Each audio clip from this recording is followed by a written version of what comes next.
All right, let's just dive right in. We're about to break down this massive shift that is completely changing how developers build with AI. Seriously, you can forget almost everything you knew about starting from scratch. We are living in a brand new age, the age of foundation models, and the game is totally shifted from building from the ground up to building on top of these giants. It's all about leveraging APIs, not training massive neural nets anymore. So, let's kick things off with a pretty wild question, because it really frames this whole conversation. Are we literally running out of internet data to train our AIs? I know it sounds like something out of a sci-fi movie, but the models behind tools like ChatGPT and Gemini, they're operating at such an insane scale. They're consuming a huge chunk of the world's electricity. And get this, researchers are genuinely concerned that we might actually exhaust the public internet as a training ground. This kind of scale, well, it changes everything for developers like us. And look, this isn't just about taking the old AI models and making them bigger. This new scale has created a fundamental paradigm shift, and it has two huge consequences for every single developer out there. First, yeah, the models are becoming unbelievably powerful, unlocking apps we could only dream of just a couple of years ago. But second, training them costs an absolute fortune, which means it requires resources that only a handful of big players, your Googles, your OpenAIs, your Anthropics, can even afford. And that brings us to the birth of a brand new discipline, AI engineering. Now, this is not just a new name for a machine learning engineer. Nope, it's a fundamentally different job. It's all about building powerful applications on top of these massive, readily available models, instead of trying to build the models themselves. Think of it this way. A traditional ML engineer, they were kind of like someone who had to build an entire power plant from the ground up just to turn on a light bulb.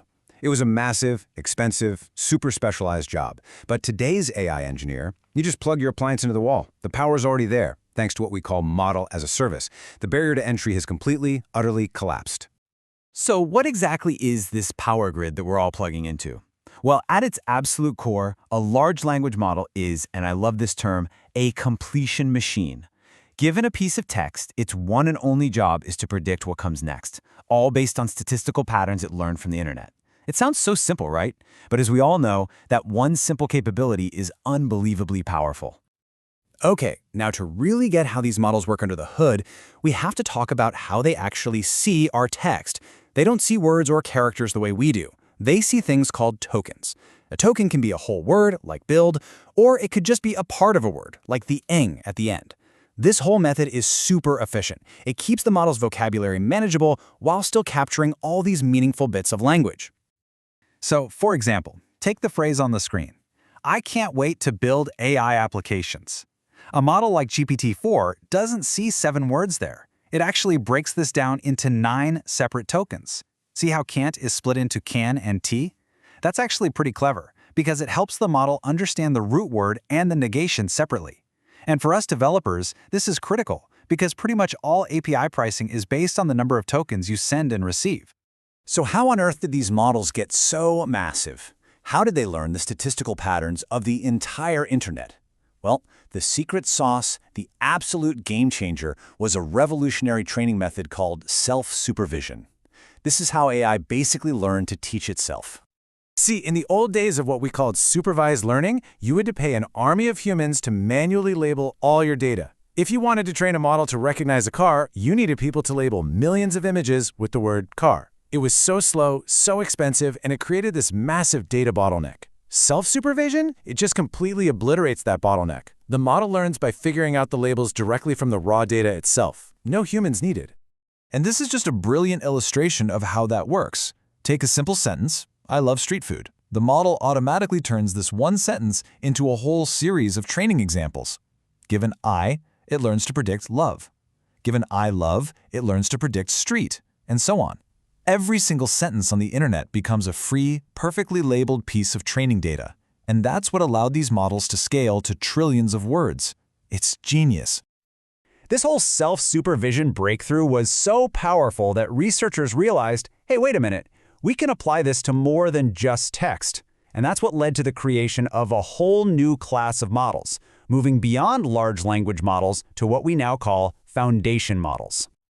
So what's the key difference here? It's all about multimodality. An LLM, a large language model, works with one thing, text. A foundation model, on the other hand, can understand and process multiple types of data all at once. We're talking text, images, audio, even video or code. This just completely breaks down the old silos of AI research, where things like computer vision and natural language processing were totally separate fields. So the really crucial point here is this. Foundation models are general purpose. In the past, you needed one model for sentiment analysis, another one for translation, and a third one for summarization. Now, one single foundation model can do all of those tasks and thousands more right out of the box. You don't have to switch models, you just switch your prompt. And that brings us right back to you, the AI engineer. Your job is not to build these planetary-scale models. Your job is to become a master at adapting them for your specific use case. And to do that, you need a core toolkit of techniques.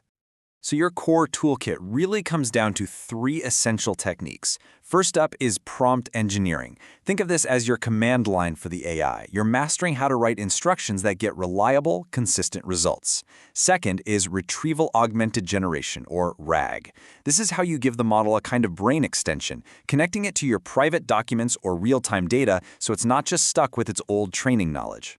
And third, there's fine-tuning, which is a more advanced technique where you actually update the model's internal weights using a small set of perfect examples to really specialize its behavior. And hey, if you remember just one thing from all this, make it this.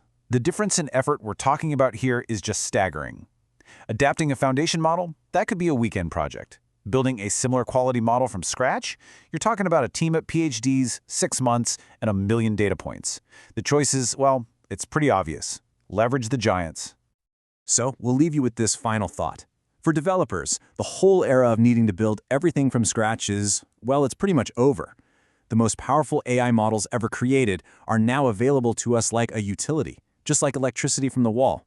So the only question left to answer is, what are you going to build first?